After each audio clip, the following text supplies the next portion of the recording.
Olá, pessoal, tudo bem com vocês? Vamos lá, né? Vamos direitinho para mais um vídeo. Sendo que esse vídeo, gente, eu resolvi dividir em duas partes, porque eu vou tratar de um tema, né, que está dentro da nossa prática pedagógica dos coordenadores, né? Não só coordenador, tá? Isso aqui a gente precisa muito, muito, muito enfatizar com os nossos professores. Professor, ele tem que entender as etapas de desenvolvimento da criança, tá bom? Então, para isso, são necessários formações continuadas, porque é um tema onde envolve os pais, os professores, eles precisam se apropriar também desses conteúdos que a gente passa aqui, porque, minha gente, você não pode ser suporte da escola, né? A gente é suporte da escola, mas a gente não pode levar, não precisa levar tudo nas nossas costas. A gente precisa delegar esses conhecimentos também para os nossos professores que deveriam buscar esses conhecimentos, mas a gente vê que, infelizmente, alguns professores estão na sala de aula somente para dar conteúdo. Me perdoe, professores compromissados que sabem que a educação vai muito além. Vou falar uma frase antiga, tá? De quadro e giz. Tá? Tem professores que realmente buscam, procuram conhecimento. Dificilmente você observa quando o professor ele abraça a causa da educação, quando os pais daquela turminha não procuram o coordenador, porque o professor já supriu as necessidades dele. Então, qual professor, qual coordenador que nunca se deparou com a pergunta: professora, eu acho isso tão estranho no meu filho, tipo assim, ele não fala direito. Será que eu preciso de uma fono? Né? Ou esse feedback deveria, né, partir do professor. Isso aí a gente vai trabalhar de forma bem. Por isso que eu preferi dividir esse videozinho em dois, tá bom? Primeira coisa que a gente tem que entender é que existem marcos específicos para identificar possíveis atrasos no desenvolvimento das crianças. Sim, não é uma receitinha de bolo, tá?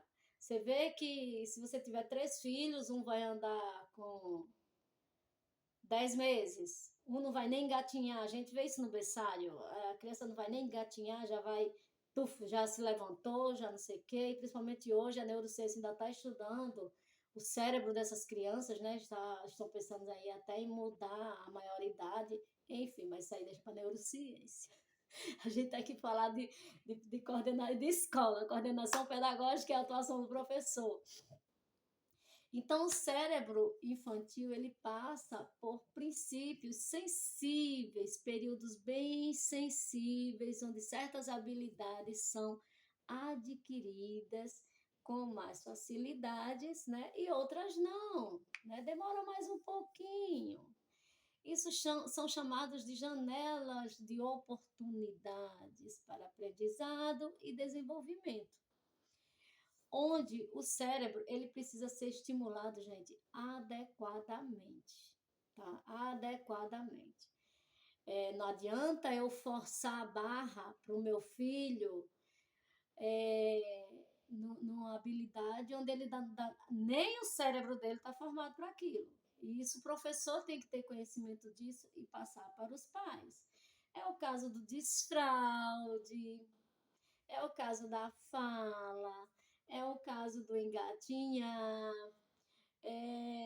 Então, tudo tem que ter um olhar, tem que ter uma sensibilidade, tem que haver conhecimento por trás disso, porque essas janelinhas de oportunidades têm que ser estimuladas de forma sábia, com sabedoria, em conexão com a família, onde a gente chama a família e, e abre o leque para algumas informações, né, necessárias. Cuidado com esses excessos também de estímulo. A gente tem que estar vendo que às vezes a criança fica frustrada que não está conseguindo algo, que a família está tendo cobrança deles para aquela criança, E assim como a gente está vendo que não está havendo estímulo por parte da família, naquele lado que a criança já está apta a ser estimulada e onde ela já deveria ter alcançado aquele marco do desenvolvimento. Vou dar um exemplo para vocês. É, na escola que eu trabalho, eu observei que eu tinha uma aluna, todas as crianças, ela já estava na idade de, de estar andando. Até o engatinhar dela era diferente, a perninha era meio abertinha assim. Aí as crianças até mais novas começaram a andar e ela já estava dentro da fase do desenvolvimento dos primeiros passinhos, e isso não acontecia, não acontecia. Foi quando eu chamei a família, eu disse, mãe, pai, olha, vou dar um nome aqui, Chiquinha, ela está demorando a caminhar, então eu acho que a gente está na hora da gente procurar um fisioterapeuta para nos orientar, né? Porque cada um no seu quadrado, eu deixo isso bem claro. A fisioterapeuta nos orientar como que a gente pode ajudar a Chiquinha a desenvolver essa habilidade. Gente, sem mentira nenhuma, essa criança só teve acho que 2 sessões com a fisioterapeuta. Acho que com menos de 15 dias ela já estava andando. Então, o professor, às vezes, ele tem que ter esse olharzinho, né? Partiu de mim, partiu da professora, mas aí os pais, às vezes, botam muito no braço, a criança muito no braço, olha, estimula essa criança em casa, às vezes a criança só quer colo, não, vamos estimular ela em casa, vai saindo aos poucos, não é obrigado a dizer, não, você vai ficar no chão, né? E isso a gente tem que saber orientar os pais também nessa perspectiva. O desfraude também, às vezes, existem crianças precoces que neuralmente elas estão aptas a fazer o desfraude, isso aí também a gente vai ter um vídeo falar sobre desfraude, né?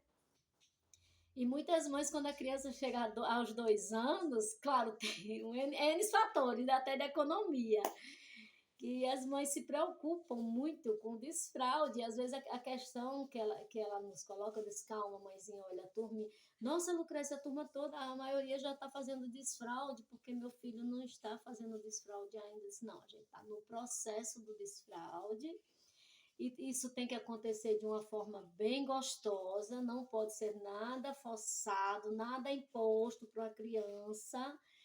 É bem-vindo, né? A gente não pode causar um trauma para essa criança na hora do desfraude. O cocô é mais difícil, a gente sabe disso. O xixi é mais fácil, a gente tem todos os projetos. Projeto, coordenador, por favor, projetos. Tchau, fraldinha, adeus, fraldinha, tudo de forma muito gostosa. Depois a gente vai falar sobre desfraude aqui nos vídeos, tá bom? Então, por enquanto, o nosso vídeo é só esse. A gente vai falar só sobre esse iniciozinho de estar orientando as famílias. E no próximo vídeo eu vou traçar para vocês algumas etapas que a gente tem que ter o olhinho bem clínico para isso, tá bom? Então, nosso vídeo foi esse, para não ficar muito longo. Um beijo e até o próximo.